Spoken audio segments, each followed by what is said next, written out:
യേശുക്രിസ്തു യഥാർത്ഥത്തിൽ മരണമടഞ്ഞോ? യേശുക്രിസ്തു യഥാർത്ഥത്തിൽ മരിച്ചോ? ഇങ്ങനൊരു ചോദ്യം ഞാൻ ചോദിക്കുമ്പോൾ എല്ലാവരും നെറ്റിച്ചുളിച്ചേക്കാം. എന്താണ് ഇദ്ദേഹം സംസാരിക്കുന്നത്? യേശുക്രിസ്തു മരിച്ചതല്ലേ? അതല്ലേ നമ്മൾ ദുഃഖവെള്ളി കൊണ്ടാടുന്നത്? അതല്ലേ ബൈബിൾ പറഞ്ഞിരിക്കുന്നത് യേശുക്രിസ്തു മരിച്ചെന്ന്? യഥാർത്ഥത്തിൽ യേശുക്രിസ്തു മരണമടഞ്ഞോ എന്നൊരു ചോദ്യം ചോദിക്കുന്നതിൻ്റെ അർത്ഥം, അതിൻ്റെ പശ്ചാത്തലം എന്ന് പറയുന്നത്, ഒരു മനുഷ്യന് മരണം സംഭവിക്കുന്നത് പോലെ തന്നെയാണോ യേശുക്രിസ്തുവിന്റെ മരണം സംഭവിച്ചത്? ഒരിക്കലുമല്ല. ഒരു മനുഷ്യൻ മരിക്കുന്നത് പാപ മൂലമാണ്. അവൻ മരിക്കുന്നത് പാപത്തിന്റെ ശമ്പളമാണ് മരിക്കുന്നത്. പാപത്തിന്റെ ശമ്പളമായ മരണം ഏദനിൽ സംഭവിച്ചത് നാം മനസ്സിലാക്കിയെടുക്കേണ്ടത് അങ്ങനെ തന്നെയാണ്. ഏദനിൽ സംഭവിച്ച മനുഷ്യ കുലത്തിന് തന്നെ സംഭവിച്ച ഏറ്റവും പ്രത്യാഘാതം എന്ന് പറയുന്നത് പാപത്തിൻ മൂലം, പാപം മനുഷ്യനിൽ കടന്നത് മൂലം അവൻ്റെ ജീവിതത്തിൽ വന്ന ഏറ്റവും വലിയ പ്രത്യാഘാതം എന്ന് പറയുന്നത് മരണം തന്നെയാണ്. അതായത് പാപത്തിന്റെ ശമ്പളമാണ് മരണം എന്ന് പറയുന്നത്. അങ്ങനെ പാപത്തിന്റെ ശമ്പളം എന്ന് പറയുന്ന മരണം എങ്ങനെയാണ് യേശുക്രിസ്തുവിന്റെ ജീവിതത്തിൽ കടന്നു വരുന്നത്? പാപമൊഴികെ സർവത്തിലും പരീക്ഷിക്കപ്പെട്ടവനല്ലേ യേശുക്രിസ്തു? അങ്ങനെയല്ലേ വചനം പറയുന്നത്?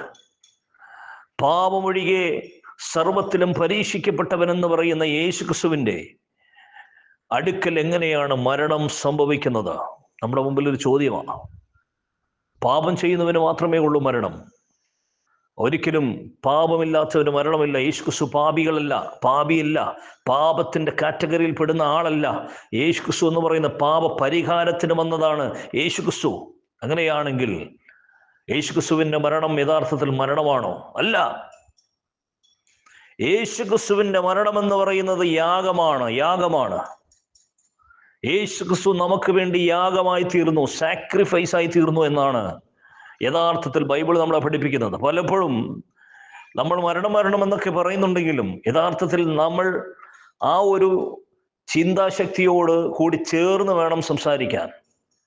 യേശു യേശുദ്ധത്തിൽ മരിച്ചതല്ല, യേശു നമുക്ക് വേണ്ടി യാഗമായി തീരുന്നു. മരണമുണ്ടായിരുന്നെങ്കിൽ ഒരിക്കലും നമ്മുടെ പാപത്തിന് പരിഹാരം ലഭിക്കത്തില്ലായിരുന്നു. പകരം യേശുക്രിസ്തു യാഗമായി തീർന്നു എന്നാണ് വ്യക്തമാക്കുന്നത്. നാളെ ഈസ്റ്റർ ആണ്. ലോകമെമ്പാടും ഈസ്റ്റർ കൊണ്ടാടുകയാണ്. ഏകദേശം 100 ചിലവാനം രാജ്യങ്ങൾ, 200 ചിലവാനം അടുത്തു വരുന്ന രാജ്യങ്ങൾ മുഴുവനും ഈസ്റ്റർ കൊണ്ടാടുകയാണ് ലോകമെമ്പാടും. എന്താണ് ഈസ്റ്ററിന്റെ ഒരു അർത്ഥം എന്ന് പറയുന്നതിന്, അടിസ്ഥാനം എന്ന് പറയുന്നത് എന്താണ്? വ്യക്തമാക്കാം. ഒരു മനുഷ്യരാശിക്ക് പാപത്തിന് പരിഹാരം ലഭിക്കാതെ മനുഷ്യരാശി മുഴുവനും, ഈ ലോകത്ത് മുഴുവനും അലഞ്ഞു നടക്കുന്ന ഒരു സമയമുണ്ടായിരുന്നു. അതാണ് പഴയ നിയമ കാലഘട്ടം എന്ന് പറയുന്നത്, 1-ാം കാലഘട്ടം എന്ന് പറയുന്നത്. ഈ 1-ാം കാലഘട്ടത്തിൽ ഒരു മനുഷ്യനും പാപത്തിന് പരിഹാരം ലഭിക്കുന്നില്ലായിരുന്നു. പാപത്തിന് യഥാർത്ഥമായൊരു പരിഹാരം ലഭിക്കാത്തത് കൊണ്ട് 1-ാം കാലഘട്ടമായ പഴയ നിയമം ദൈവം നിർത്തിവെച്ചു. 1-ാം കാലഘട്ടമായ പഴയ നിയമം നിർത്തിവെച്ചപ്പോൾ 400 വർഷം ഈ ലോകത്തിൽ ഒരു ഇരുണ്ട കാലഘട്ടം ഉരുവായി. നമുക്കറിയാം, പഴയ നിയമ കാലഘട്ട പ്രവാചകന്മാർ എഴുതി വെച്ച പുസ്തകങ്ങൾക്ക് ശേഷം പിന്നെ മത്തായി തുടങ്ങുന്നതിന് മുമ്പ് നമുക്കറിയാം ഒരു 400 വർഷം ഇരുണ്ട കാലഘട്ടം ഈ ലോകത്തിൽ ഉണ്ടായിരുന്നു. എന്തുകൊണ്ടാണ് ഇരുണ്ട കാലഘട്ടം ലോകത്തിൽ വന്നത്? ദൈവം മനുഷ്യന് ചെയ്യേണ്ടതെല്ലാം ചെയ്തു കൊടുത്തെങ്കിലും മനുഷ്യൻ അതിന് ഒരുക്കമല്ലായിരുന്നു. മനുഷ്യന്റെ സ്വഭാവത്തിന് ഈ പാപത്തെ പരിഹരിക്കണമെന്നുള്ളൊരു ഒരുക്കമില്ലായിരുന്നു. മനുഷ്യൻ ദിനം പ്രതി പാപം ചെയ്തുകൊണ്ട് തന്നെ ഇരുന്നു. മനുഷ്യന്റെ പാപം അതിക്രൂരമായി, അതിവഷളായി മുന്നോട്ട് തന്നെ ചലിച്ചുകൊണ്ടിരുന്നപ്പോൾ ദൈവം തീരുമാനിച്ചു, ഈ ലോകത്തോടുള്ള ശ്രദ്ധ ഞാൻ നിർത്തുകയാണ്, ലോകത്തോട് സംസാരിക്കുന്നത് തന്നെ നിർത്തുകയാണ്. ദൈവം ലോകമായി ഇടപെടാതിരുന്നാൽ ആ കാലഘട്ടങ്ങൾ എന്തായിരിക്കും? യഥാർത്ഥത്തിൽ ഇരുണ്ട കാലഘട്ടം തന്നെയാണ്.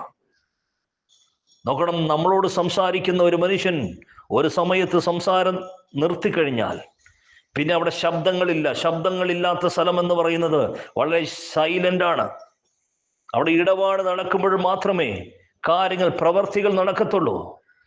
അങ്ങനെ ദൈവം 400 വർഷക്കാലം ഈ ലോകത്തോടുള്ള ബന്ധത്തെ നിർത്തിവെച്ചു. ദൈവത്തിന്റെ ശബ്ദം ഈ ലോകത്തിൽ സംഭവിച്ചില്ല. അതൊരു ഇരുണ്ട കാലഘട്ടമായി തീർന്നു. പിന്നെ ദൈവം തീരുമാനമെടുക്കുക, ഈ മനുഷ്യരാശിക്ക് ഒരിക്കലും ഇങ്ങനെ സ്വസ്ഥതയില്ലാതെ പാപപരിഹാരമില്ലാതെ പോയാൽ ശരിയാകത്തില്ല. ദൈവത്തിന്റെ തീരുമാനമായിരുന്നു തൻ്റെ അരുമപുത്രനായ യേശുക്രിസ്തുവിനെ ഈ ലോകത്തിൽ അയക്കുക എന്നുള്ളത്, പാപത്തിന്റെ പരിഹാരത്തിന് വേണ്ടി ലോകത്തിലേക്ക് അയക്കുക എന്നുള്ളത്. അങ്ങനെ ദൈവത്തിന്റെ ഉന്നതമായ ഉദാത്തമായ തീരുമാനത്തിനൊടുവിൽ തൻ്റെ സ്വപുത്രനായ നിഷ്കളങ്കനായ പാപമില്ലാത്തവനായ യേശുക്രിസ്തു ലോകത്തിൽ കടന്നു വന്ന് മനുഷ്യന്റെ പാപത്തിന് വേണ്ടി ക്രൂശിൽ മരിച്ച് അവിടെ കാലഘട്ടം സ്ഥാപിക്കുക. അതാണ് പുതിയ നിയമ കാലഘട്ടം എന്ന് പറയുന്നത്. പുതിയ നിയമ കാലഘട്ടം ഈ ലോകത്തിലേക്ക് കടന്നു വന്നു. പഴയ നിയമ കാലഘട്ടം ഈ ലോകത്തിൽ നിന്ന് മറഞ്ഞുപോയി. അതുകൊണ്ടാണ് യേശുക്രിസ്തുവിന്റെ ക്രൂശ് മരണത്തോടുള്ള ബന്ധത്തിൽ യെരൂശലേം ദേവാലയത്തിന്റെ തിരശ്ശീല രണ്ടായി പിളർന്നു. അതുവരെ ഒരു വിശുദ്ധ സ്ഥലമുണ്ടായിരുന്നു. ജാതികളായ മനുഷ്യന് കയറാൻ പറ്റാത്ത ഒരു വിശുദ്ധ സ്ഥലമുണ്ടായിരുന്നു. എന്നാൽ പുതിയ നിയമ കാലഘട്ടം വന്നപ്പോൾ ജാതികളായ മനുഷ്യനും ക്രിസ്തുവിൻ്റെതായ പാത പിന്തുടർന്ന് ക്രിസ്തുവിന്റെ പാതയിൽ പിന്തുടർന്ന് രക്ഷ അനുഭവിക്കുന്ന വ്യക്തികൾക്ക് യെരൂശലേമിന്റെ വിശുദ്ധ സ്ഥലത്ത് പോലും കയറുവാനുള്ള അനുവാദം ദൈവം കൊടുക്കുക. ഇങ്ങനൊരു അവസരം ദൈവം പുതിയ നിയമ കാലഘട്ടത്തിൽ കൊടുക്കുക. അതുകൊണ്ട് തന്നെ നാം ഇപ്പോൾ വസിക്കുന്നത് പുതിയ നിയമ കാലഘട്ടത്തിലാണ്. പുതിയ നിയമ കാലഘട്ടത്തിൽ പാപത്തിന് പരിഹാരം വന്നു. എങ്ങനെയാണ്?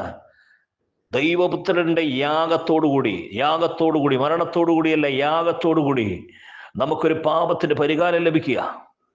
ഇപ്പോൾ നമ്മൾ താമസിക്കുന്ന പുതിയ നിയമ കാലഘട്ടത്തിലാണ്. എന്നാൽ പുതിയ നിയമ കാലഘട്ടത്തിന്റെ അവസാനം സംഭവിക്കുവാൻ കാലമായി. ഈ ലോകം അതിന്റെ അന്ത്യത്തിലേക്ക് എത്തുവാൻ കാലമായി.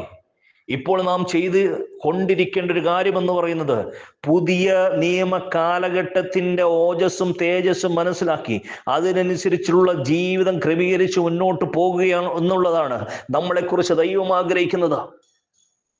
അങ്ങനെയുള്ളവർക്ക് മാത്രമേ പുതിയ നിയമ കാലഘട്ടത്തിന് ശേഷം അടുത്ത കാലഘട്ടമായ ദൈവരാജ്യത്തിന്റെ കാലഘട്ടത്തിലേക്ക് കയറാൻ പറ്റത്തുള്ളൂ. അങ്ങനെ ഒരു കാലഘട്ടം നമുക്ക് വേണ്ടി ഒരുക്കപ്പെട്ടുകൊണ്ടിരിക്കുക. ഈ ഈസ്റ്റർ സമയത്ത് നിങ്ങളോട് എനിക്ക് പറയാനുള്ള സന്ദേശം, ആ കാലഘട്ടത്തിലേക്ക് ഒരുക്കപ്പെടുവാൻ ദൈവം നമ്മളെ തയ്യാറാക്കുമാറാകട്ടെ. അതിന് നാം തീരുമാനമെടുക്കുക, ഒരുക്കമുള്ളവരായി തീരുക. വിശുദ്ധിയോടുകൂടിയും ജീവിതത്തോടുകൂടിയും ദൈവത്തോട് ചേർന്നെടുക്കുവാൻ ഈ ദിവസങ്ങളിൽ നമ്മളെ ദൈവം സഹായിക്കുമാറാകട്ടെ എന്ന് പറഞ്ഞുകൊണ്ട് നിർത്തുകയാണ്. Evangelist Premji George Nilambur.